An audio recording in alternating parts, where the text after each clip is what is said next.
Alright, my people, today we are looking at 7 transformational policy Ibrahim Traoré is using to change Burkina Faso. Some of the reforms introduced in Burkina Faso have attracted worldwide attention and sparked intense debates. Whether people agree with them or not, many believe they represent bold attempts to protect the country's future. At only 38 years old, Ibrahim Traoré has challenged the belief that leadership and wisdom come only with age.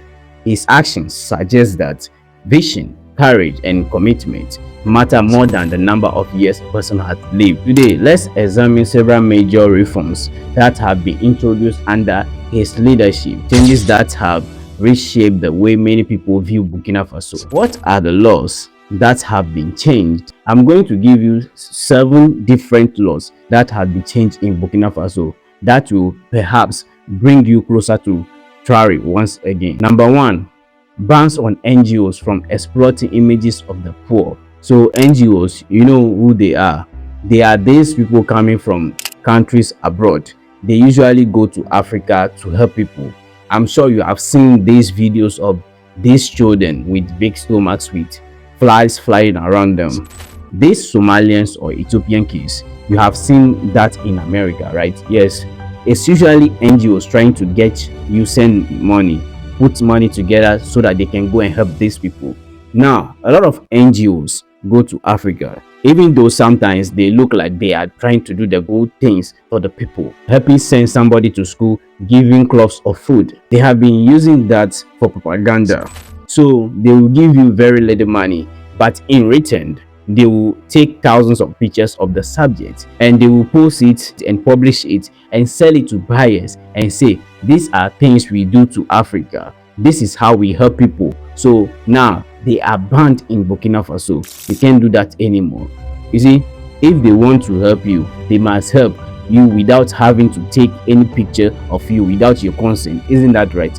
Now, under the new policy, organizations are expected to help people without turning their hardship into promotional materials. No one may be photographed or filmed without freely giving consent, reinforcing the principle that every individual deserves dignity and respect. The reform aims to protect vulnerable citizens from exploitation while ensuring compassion is shown without sacrificing their privacy or self-worth. Number 2, strengthening oversight of NGOs.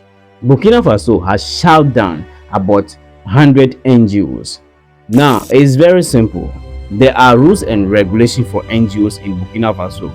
The top leaders, the people running the NGOs, cannot stay up there in power for a number of years. Leadership positions within NGOs are expected to rotate regularly to reduce the risks of corruption and abuse of power. Now, Burkina Faso has also noticed that NGOs receive money coming from buyers. Where do the buyers come from? The buyers are usually people from Europe, and they have the agenda which is not necessary for the benefit of Burkina Faso. They want to control, they want the goods, they want the minerals. Now, Burkina Faso is a country at war. A lot of money comes through NGOs supposedly to help people, but where do those money goes to? That's question mark. So Burkina Faso wants financial transparency, which has also become a priority. Organizations must clearly document every donation they receive and provide detailed record showing exactly how those funds are used and who benefits from them. Additionally, NGOs funds are required to pass through the government monitored banking channels, allowing authorities to verify that donated money serves humanitarian purpose rather than activities that would undermine national security.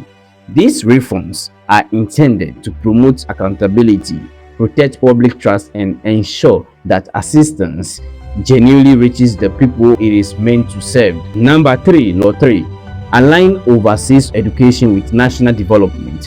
One of Burkina Faso's most debated reforms focuses on students who travel abroad for higher education. For decades, countless young Africans have left their countries with promising of returning after graduation. Yet, many settle permanently overseas building new lives while their home country lose valuable talent and skilled professionals. To address this growing challenge, Burkina Faso now requires citizens seeking to study abroad to obtain government approval before leaving. Applicants must clearly explain what they intend to study, why they have chosen that field, and most importantly, how the knowledge they gain will contribute to the country's future. The policy applies to everyone, whether their education is financed by the government, their family, scholarship, or personal funds. The central idea behind this reform is that education should not only create personal success but also strengthen the nation. As a result, greater emphasis is placed on the fields that support economic growth and technological advancement, including engineering, artificial intelligence, data science, medicine, agriculture, and other areas essential to national development. Supporters believe this approach helps reduce brain drain, encourages graduates to invest their skills at home, and ensures that education becomes a tool for building a stronger, more self-reliant Burkina Faso, strengthening the nation through unity, education, and national responsibility. Number 4, patriotism and national service. Another major reform places strong emphasis on preparing young people to become responsible and committed citizens. Students are expected to participate in national training that promotes patriotism, discipline, respect for national values, and, where appropriate, basic self-defense skills.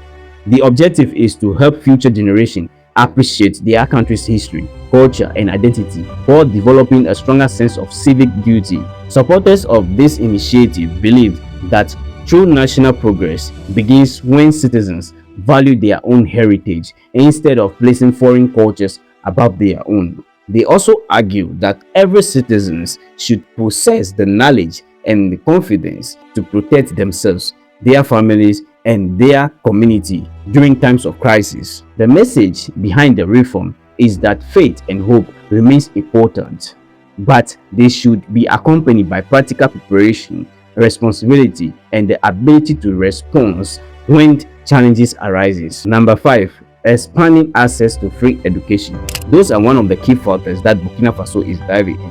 Education has also become a central national priority. The government is working to remove financial barriers by reducing or eliminating school fees, providing free learning materials, and reopening schools for children whose education has been disrupted by conflict and displacement. This effort aims to give every child, regardless of economic background, the opportunity to learn, reduce child labor, and create a generation equipped with the knowledge and skills needed to drive the country's future development. Number 6, reclaiming national resources. Another significant policy involves increasing national control over valuable natural resources. By taking greater control of certain foreign operated gold mines, the government hopes to reduce illegal smuggling, prevent exploitation, and ensure that a larger share of mining revenue remains within Burkina Faso. The long-term vision is to finance national development through the country's own wealth, investing in roads, hospitals, schools, and public services while reducing dependence on foreign borrowing. Number 7, mobilizing citizens to defend the nation. The government has also expanded the recruitment and training of civilian volunteers to support the armed forces in combating terrorism. This policy is built on the belief that national security is shared responsibility, while the military remains at the forefront of defending the country. Ordinary citizens should also be prepared to assist in protecting their communities whenever circumstances require. By strengthening cooperation between civilians and the armed forces, the government aims to improve the nation's ability to respond quickly to security threats and restore lasting peace across Burkina Faso. Those are the major reforms and policies discussed today. Now, the question is yours to answer. How do you view Ibrahim Traoré's leadership? Do you see him as an authoritarian leader, or do you believe he is a decisive reformer determined to transform Burkina Faso? Leadership is often judged differently depending on perspective, and opinions will naturally vary. What remains clear is that his policies have generated significant discussion both within Africa and around the world. So what are your thoughts? What do you think about the 7 reforms that has transformed Burkina Faso right now? Whatever it thinks, just drop it in the comment section. Thank you for watching. I'd like to hear your thoughts in the comment section. Stay safe and God bless you. Bye bye.